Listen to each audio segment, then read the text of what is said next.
A paz do Senhor para a sua vida. Mais uma vez nós nos encontramos para juntos aprendermos a palavra do Senhor. Compartilhe vídeo, se inscreva nesse canal. Eu estou sempre gravando comentários bíblicos e com certeza você estará contribuindo com o reino de Deus.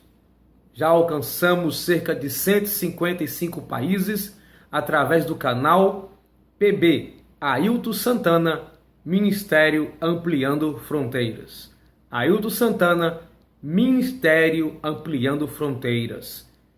Eu sempre envio para o Facebook Ailton Santana e Ailton S. Silva, e sempre eu coloco o link do canal. Você clicando no link vai abrir o canal e você vai ver vários vídeos, mais de 150 vídeos falando de assuntos diversos. Hoje eu quero falar sobre se é possível o justo mendigar o pão.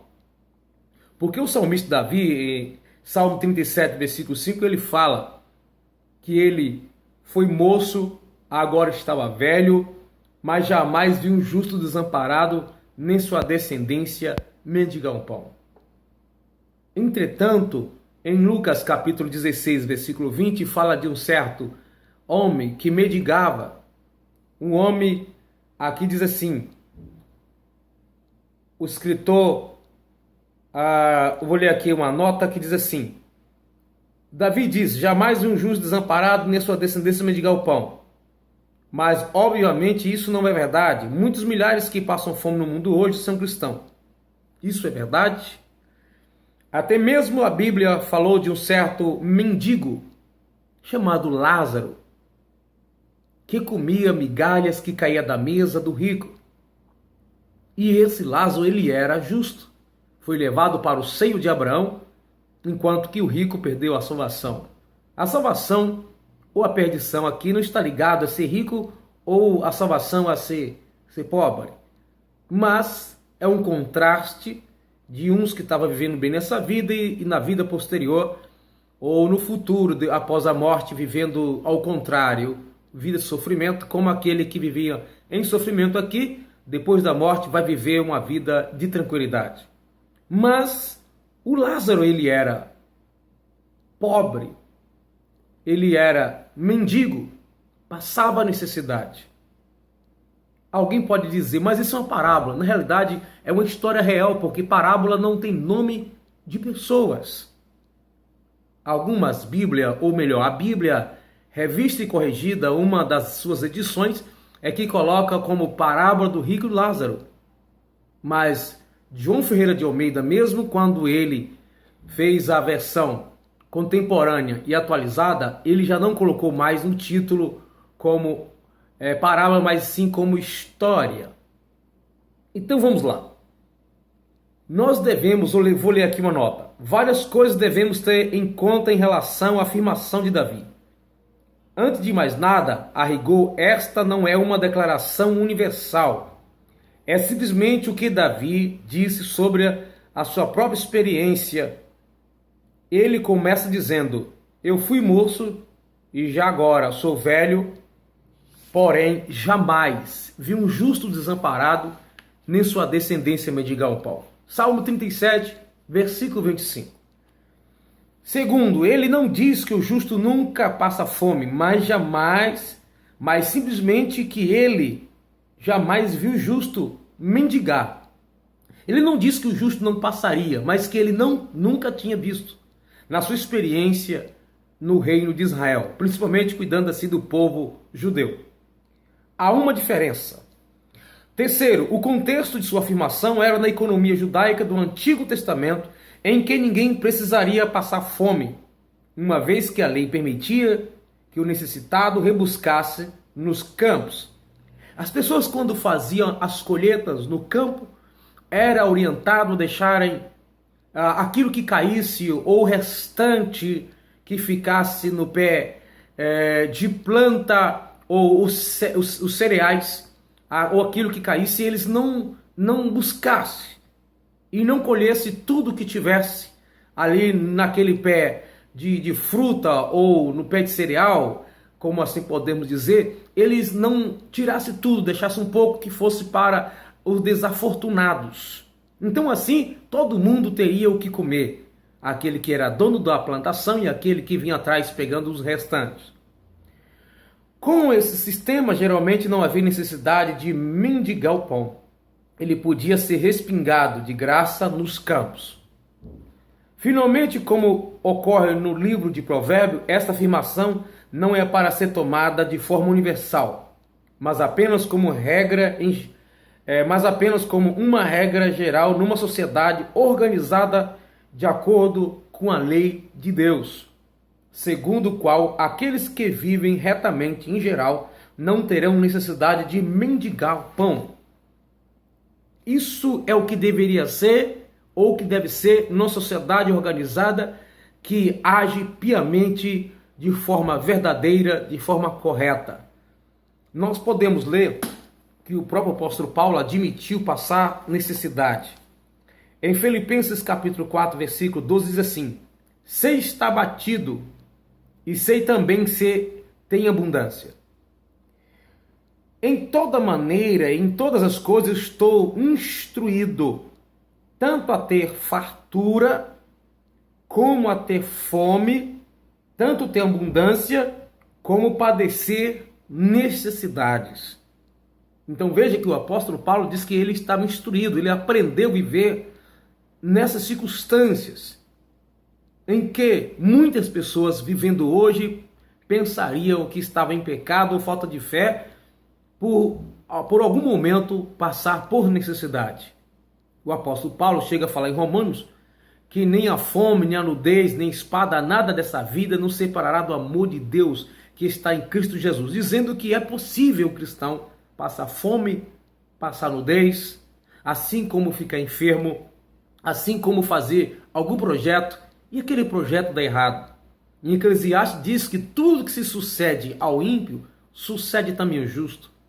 Então é claro que um cristão pode passar necessidades por causa das circunstâncias do mundo. Por exemplo, na África tem lugares em que as pessoas passam necessidade literalmente. E ali existem muitos cristãos. Existem muitas pessoas que são servas de Deus e estão em meio àqueles que estão passando fome. Contudo, a gente sabe que morrem pessoas diariamente na África por causa de falta de alimento, a seca e outras privações. E ali estão os cristãos. Da mesma forma, em caso de desastre, quando vem avalanches, quando acontece tsunamis, tem muitas igrejas, muitos servos de Deus que são levados, muitos deles padecem juntamente com os ímpios.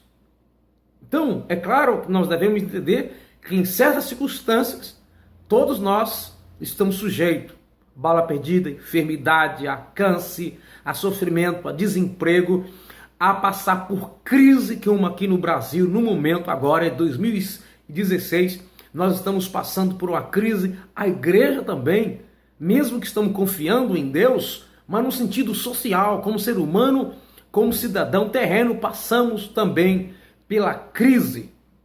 A diferença entre nós, o ímpio, é como nós nos comportamos, como nós nos colocamos e como nós reagimos a essas situações.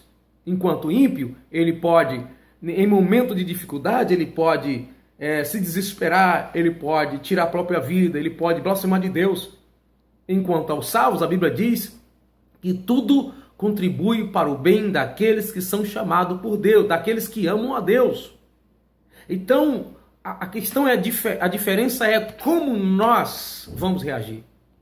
Quando o povo de Israel, o povo de Deus, quando em Samaria estava cercada e ali o povo estava numa situação terrível por estar sitiada pelo um governante ímpio, com certeza tinha alguém que era temente a Deus dentro das muralhas em Samaria.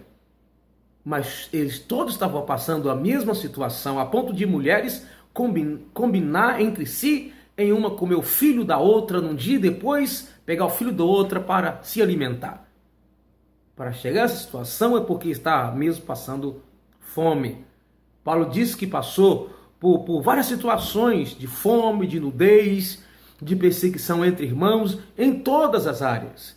Alguém pode dizer, mas a Bíblia diz que tudo que pedir oração, crendo recebereis. Esse tudo nós não podemos entender de forma universal. Porque existem coisas que nós sabemos que se pedimos a Deus, Ele não vai nos conceder. Agora, é o próprio homem, com as suas situações, com seus pecados, às vezes não particular, mas no sentido do mundo, de um governo, de um Estado. Fazemos parte de uma situação precária no nosso mundo hoje. O contexto que estamos inseridos, ele é problemático. E é dentro desse contexto que nós vivemos como servo de Deus. Então, nós devemos entender que há momento que passamos sim por dificuldade. O próprio Jesus, na cruz do Calvário, disse: Pai, por que me desamparastes? Paulo disse que orou a Deus 3 vezes, dizendo: tira de mim o espinho da carne. E Deus apenas disse para ele: a minha graça te basta. Moisés pediu para entrar na terra prometida e Deus disse para ele: não me fale mais nisso. O apóstolo Paulo, um homem que era muito usado por Deus, saindo de um lugar para outro, ele disse que tinha deixado um certo irmão enfermo de onde ele saiu. Provavelmente, Paulo deve ter orado por ele para Deus curar. Então, amados, precisamos entender, por ser justo ou ser salvos, não estamos livres de passar por momentos de dificuldades aqui na terra. A diferença, repito, está como eu me comporto. Agora, voltando, na economia de Israel, naquela cultura, naquela dispensação, Deus agiu um pouco diferente. O próprio Deus disse: se eles fossem fiéis, se o inimigo viesse por um caminho, voltaria por 7. A igreja fiel é assim que acontece? O inimigo que quer estar longe de uma igreja fiel, ou ele quer estar perto para perseguir? Na dispensação era diferente. O inimigo deles era o próprio homem. Hoje, o nosso inimigo é Satanás, usando pessoas para nos perseguir. A Bíblia diz que aquele que quiser viver justamente sofrerá perseguições por causa da sua fidelidade. Enquanto que em Israel, a Bíblia diz que Deus falou que se eles forem fiéis, que Ele tiraria todas as doenças do meio deles. No Novo Testamento nós não temos essa promessa. Então há uma diferença do Antigo Testamento para o Novo Testamento. Hoje nós entendemos o sentido mais universal, como é que Deus lida com a humanidade.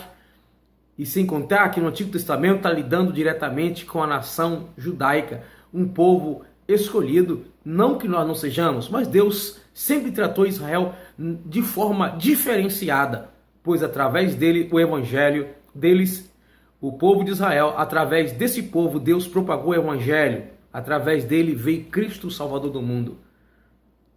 Precisamos entender. Passarmos talvez por essas agruras da vida não significa que Deus deixou de nos amar. Porque lá em Romanos capítulo 8 diz que nada nos separará do amor de Deus que está em Cristo Jesus, o nosso Senhor. Isso é que importa. Se você estiver passando por necessidade, Deus não está deixando você, te abandonando, dizendo que não te ama. Tem muitas circunstâncias que podem levar a isso. Mas Ele vai te dar, Ele vai entrar com providência. Você está passando por um momento de dificuldade, de provações, essas coisas acontecem mesmo.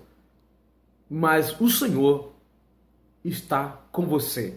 Jesus diz: eis que estou convosco todos os dias até a consumação do século.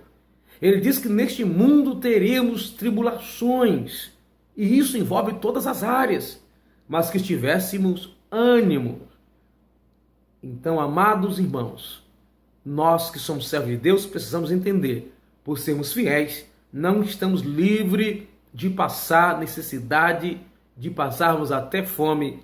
Lembre-se bem, na história do cristianismo, na história da igreja, muitas pessoas passaram por situações muito graves, mas eles não deixaram se abater por isso, porque sabiam que a circunstância estava sendo prejudicial a ele, mas que Cristo estava do seu lado e muito em breve eles estariam com Cristo na glória. Que Deus abençoe a sua vida Deus abençoe o nosso coração.